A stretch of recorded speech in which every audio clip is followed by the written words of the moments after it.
Hello and welcome to another AIC video about my Royal Enfield Icon Edition. I posted a short a little while ago and I really pissed somebody off because of the exhaust note of my 650. And honestly, the video sounds exactly like it does in real life. It's not my camera, it is. And unfortunately, my voice sounds exactly like this in real life as well. So unfortunately, it's not the microphone on the camera. The exhaust on these is pretty darn quiet. And I think it might be even quieter than previous years because of noise and emissions regulations. So I went ahead and I bought some new slip-on exhaust to hopefully make it sound a little bit more aggressive. We'll see. And as much as I like the pea shooter exhaust on my classic 350, I don't think it looks as good on the Icon Edition. So I'm going with something that's, these are Rhino Racing. Now I bought these on eBay for like 250 bucks. And this was blacked out, and when the box came, it had spray paint over the label. So they came from India, I'll just say that. Anyways, a little gray market there. It shouldn't be too hard to replace these, honestly, because there's 2 bolts for the heat shield. There's 1 bolt for the clamp, and then 2 more bolts holding it onto the bracket. And it looks like it's just 10 millimeter for these 2 bolts here, and everything else is 12 millimeter. So it should be pretty easy to get that off of there and slip on the new one. It came with a baffle and a new seal or gasket to go in between the 2 pipes. So we'll go ahead. I'll start the bike. I have the key in it, and we'll just listen to it and see how it sounds. And this is a cold start, so we'll rev a little higher. Oh, it's not neutral. There we go.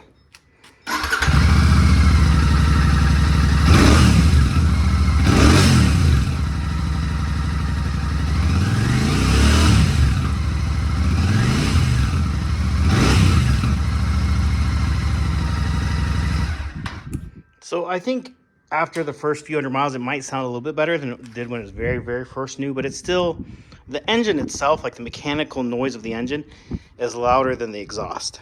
And I'd like that to be the other way around. Have the exhaust be slightly louder than the engine noise. So we have the slip-ons, we have the seals, and we have a baffle. So I'm going to do it with and without the baffles so we can hear that difference as well.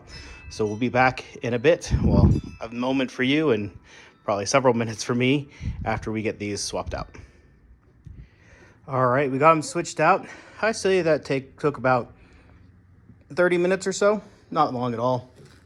Then start her up. Oh, turn the key.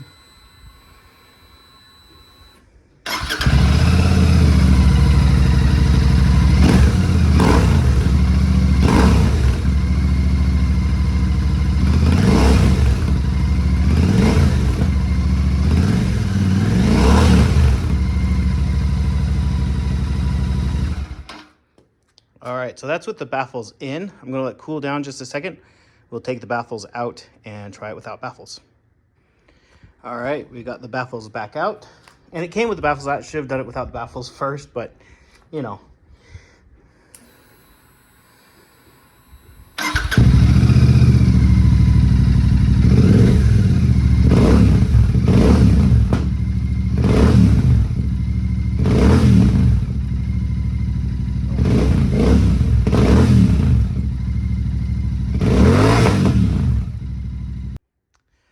Honestly, that sounds pretty fantastic without the baffles, but I'm afraid it might be too loud for me in my situation. So I'm gonna put the baffles back in, ride with for a while with the baffles in, and see if I can, but it sounds good without the baffles. It's pretty raw. There is almost no sound deadening in this. It's almost a straight pipe with just like some media around it. And so it's almost free flowing. They're also significantly lighter. Oh my goodness, I'm probably saving 10 to 15 pounds. I didn't put them on a scale, but I'm guessing I'm saving between 10 and 15 pounds from the stock exhaust. So I am going to put the baffles back in, but if you are in a situation where you can ride without the baffles, I would. It's pretty raw, but I think it's just a bit too loud for me. Anyways, that is a quick review. It took maybe 30 minutes to install these. Again, my bike is brand new with only 300 miles on it. So if you live somewhere where it's a little more rusty, you have a little bit more miles on your bike, more heat cycles on it, the exhaust might be harder to get off, but it came right off for me. So anyways, thank you for watching. Hope you have an amazing day.